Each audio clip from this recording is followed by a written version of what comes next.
je suis sans doute le meilleur rappeur que l'histoire du hip-hop togolais n'ait jamais connu.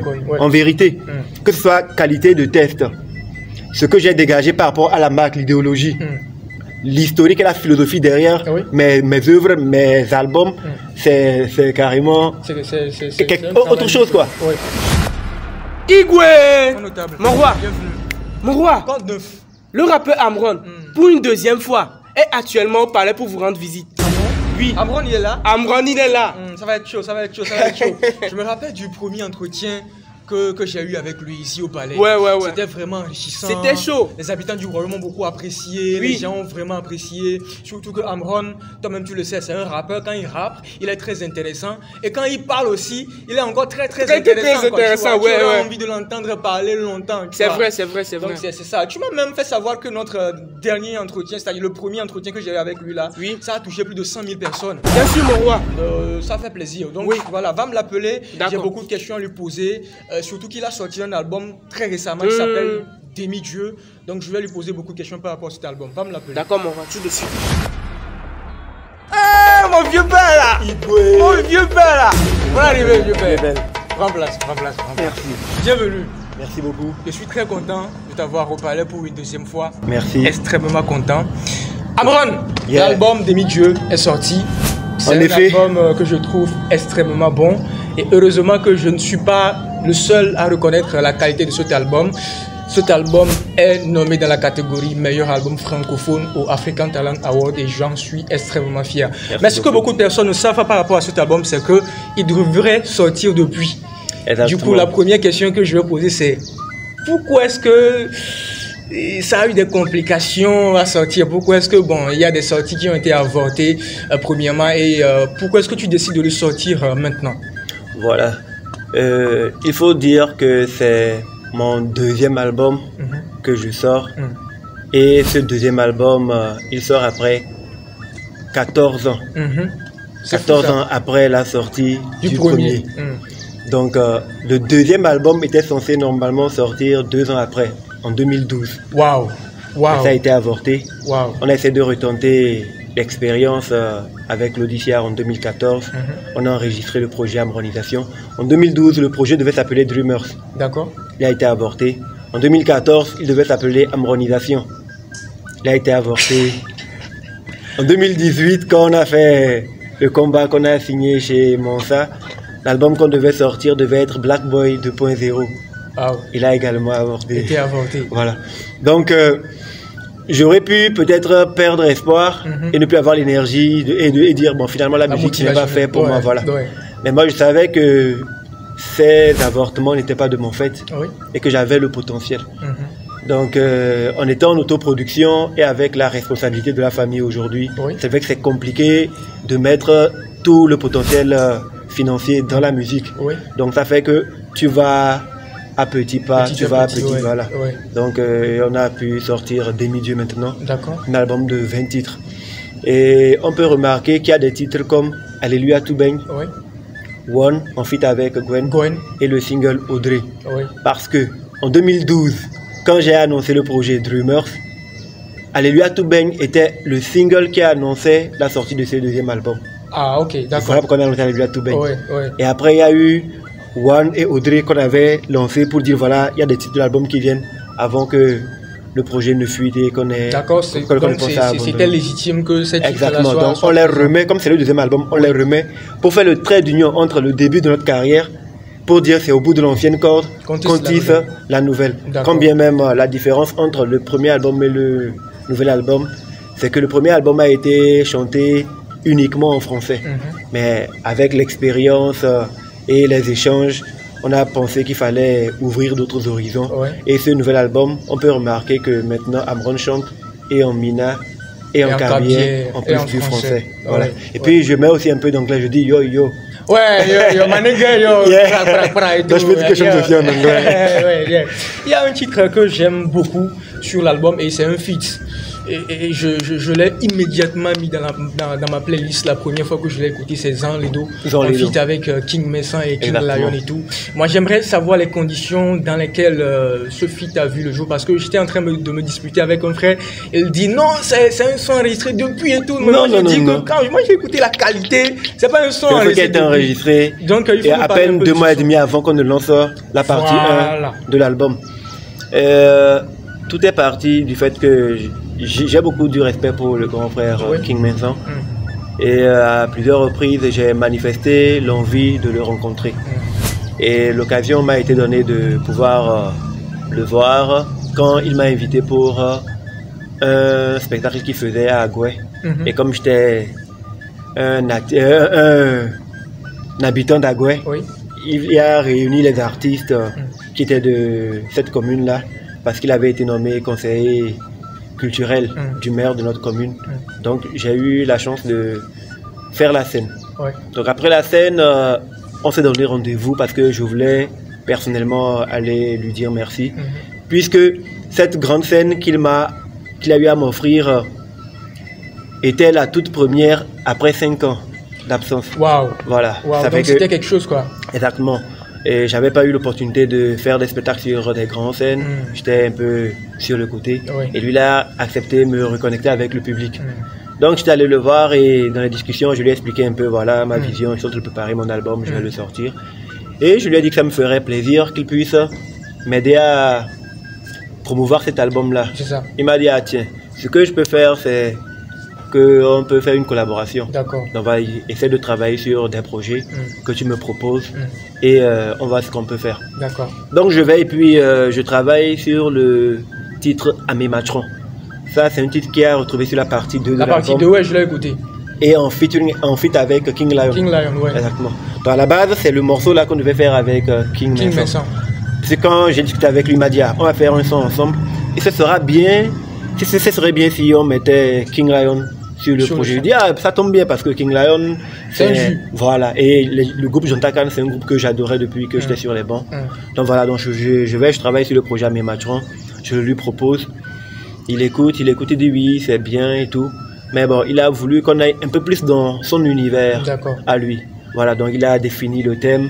Il a voulu qu'on aborde la chanson sous cet aspect-là.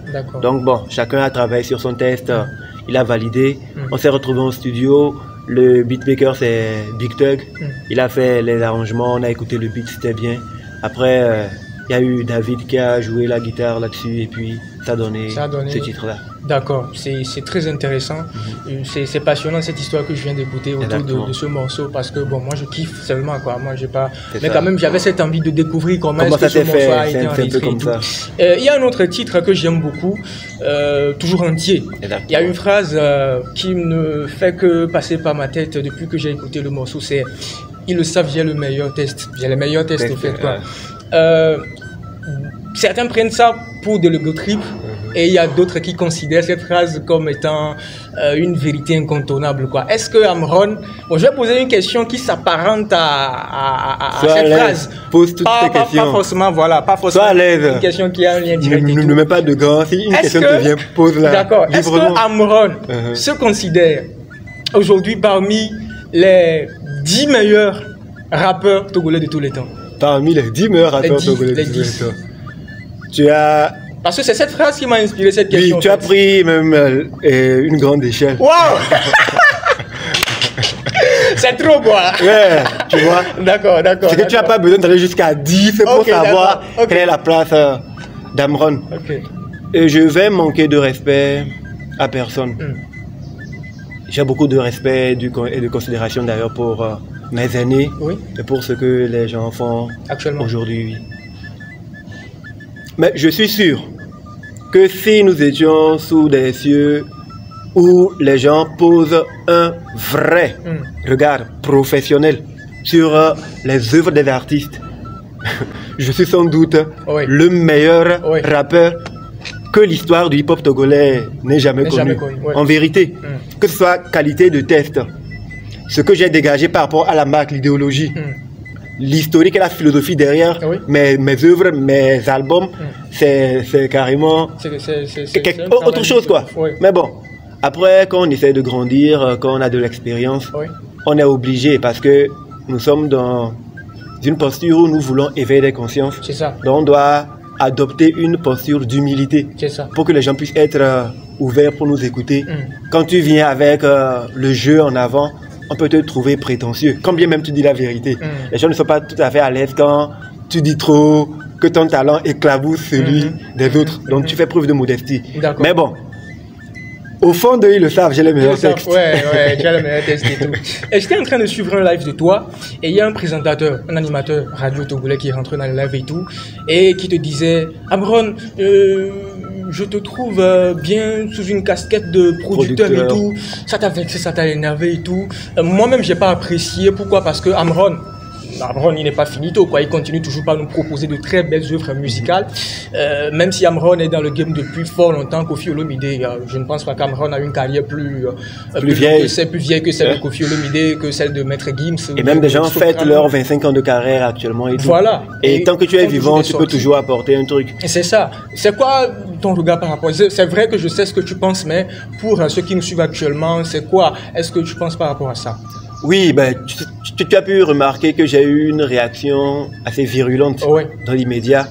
Et bon, après ça calmait un peu les choses puisque c'était une petite campagne de diabolisation. Déjà avait commencé. Il voulait faire mettre dans la tête du public, coûte que coûte, qu'Amron avait fait son temps, il est fini et tout, voilà. Donc il fallait faire en sorte que, même pour les événements, qu'on propose à Amron, qu'on dise non, il n'est plus à la mode du public et déconnecté avec lui. Alors que, normalement, quand on a du respect pour une personne et pour l'art que la personne fait, on a vu des artistes qui, aujourd'hui, font encore des scènes avec des chansons qui sont sorties il y a plus de 15 ans, 20 ans en arrière. Amron a fait, entre guillemets, disons, comme il le pense, son temps. C'est-à-dire qu'il y a eu un public qui a aimé Amron. Ce public n'est pas mort. Ce public est toujours présent. Et si les œuvres que j'ai eu à faire étaient de qualité, cela veut dire que si on les propose ou présente au nouveau public, ils ne peuvent pas ne pas apprécier. C'est de qualité. Les œuvres comme Alléluia tout baigne, comme Black Boys, comme Original MC, même quand on prend les vidéos jusqu'à aujourd'hui, difficile. On a qu'à aller au-delà du superflu et des millions de vues. Difficile de trouver des œuvres avec l'investissement et la qualité de cet auteur-là. Même quand on prend les jeunes de la jeune génération qui brillent. Donc cela veut dire que si on les propose au public, le public ne peut pas ne pas aimer. C'est parce qu'il y avait un souci de boycotter Amron, de le faire sortir du circuit, de l'emmener à accepter lui-même qu'il a déjà fait son temps, pour raccrocher. Donc c'est une idée que moi je balayais violemment parce que j'ai renoncé à beaucoup de choses pour faire de la musique. Et je me définis en tant qu'artiste. Pleinement, quoi. Et si j'ai pris du recul et je reviens, c'est parce que j'ai une autre vision. Quand j'ai commencé ma carrière, il n'y avait pas le digital. Aujourd'hui, c'est un outil que j'apprends à dompter, à maîtriser, parce que ça rentre dans le développement de la carrière d'un artiste. Donc, que les gens de mauvaise foi ou les mauvaises langues essaient de dire, voilà, tu as fait ton temps, raccroche, va être producteur, c'est juste pour répondre à la mauvaise énergie, et je ne vais pas le tolérer, parce que bon, je suis toujours là, quoi. Et Demi-Dieu est sorti, l'intégrale sort ce mois de décembre. On a sorti Demi-Dieu partie 1 en août, le 30 août, et partie 2 le 29 octobre, le jour de mon anniversaire, mes 37 ans. Je suis encore très jeune. Il faut que les gens arrêtent de dire que j'ai fait mon temps. Voilà. Donc en décembre, on sort l'album intégral. Voilà, on fusionne la partie 1 et la partie 2 pour sortir cela en décembre. Et ce sera un peu comme les cadeaux de fin d'année. Donc l'album est disponible en écoute libre sur ma chaîne YouTube. Mais aujourd'hui, nous sommes en train de tester une plateforme panafricaine, Africa Play, et c'est pour créer la révolution. On s'est rendu compte que beaucoup de personnes, quand ils sortent leurs œuvres aujourd'hui sur YouTube, surtout les vidéos, et ces personnes visent les millions de vues. C'est bien, c'est louable, mais ça crée un manque à gagner. C'est-à-dire qu'après, quand tu as le million de vues, sur ton compte, il n'est pas plein. Alors qu'aujourd'hui, si on arrive à inculquer la politique de l'achat à nos soutiens, aux personnes qui nous suivent, cela va vraiment nous aider. Imaginez pour un artiste qui arrive facilement à faire les 1 million de vues. Il arrive à faire en sorte que 10% de ces 1 million de personnes qui vont le regarder mettent la main à la poche pour le soutenir en achetant un single à 200 francs.